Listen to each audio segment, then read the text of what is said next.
Welcome to The Explainer. Today, we are digging into the latest earnings from Camden National Corporation, that's ticker CAC.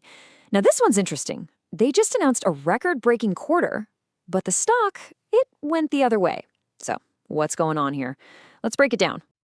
So, on January 27th, Camden National drops their report, and on the surface, it looked fantastic. I mean, they beat analysts' expectations on both revenue and profit. But here's the kicker.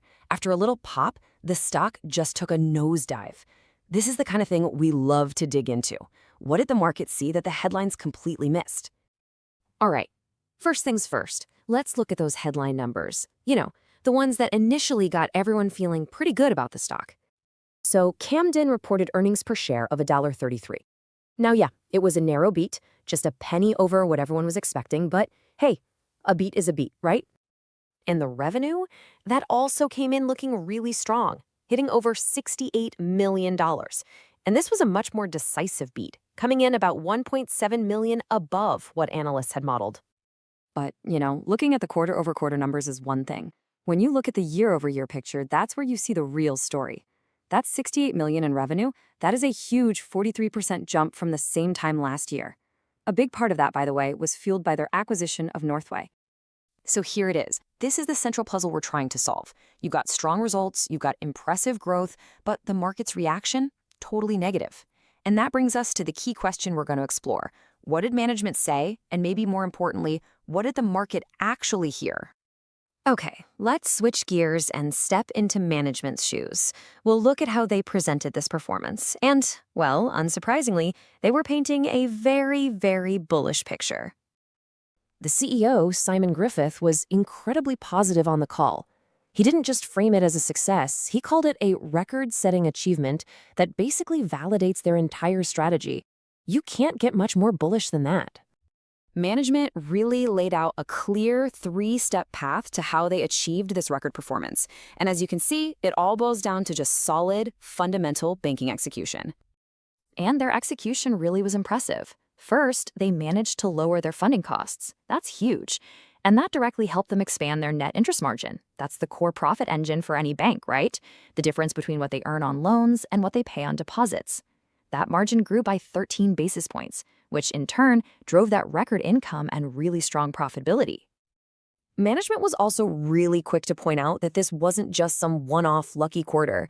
They argued that strategic decisions they made in the past, like successfully integrating the Northway acquisition and investing in their digital banking, are really starting to pay dividends now. Okay, so management presents this compelling bull case, and it's backed by some pretty solid numbers. So what did the skeptical investors see? What made them hit the sell button? Let's dig into the bear case. This chart right here provides some really crucial context. If you zoom out and look at the past year, you can see that even with this strong quarter, Camden's stock has really underperformed the S&P 500. And that kind of long-term lag suggests investors were maybe already a little bit cautious, maybe even looking for a reason to sell. And really, the main concern boils down to this one single crucial question for anyone investing in a bank. Is this peak margin? I mean, have things gotten as good as they're going to get?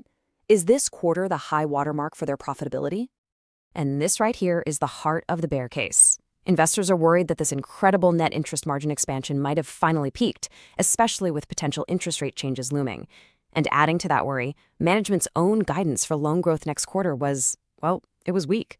They're projecting somewhere between 0 and 2%. For the market, the past is history. It's all about what's next, and right now there are some warning signs of a slowdown. So this whole dynamic, this bull versus bear debate, it really sets up a very clear path forward. There are some specific things that investors are going to be watching like a hawk over the next year to see which side of this argument wins out. So here's what to watch for in 2026. The very first test is going to be next quarter's results. The market will be absolutely laser-focused on that net interest margin. Does it hold up or does it start to shrink?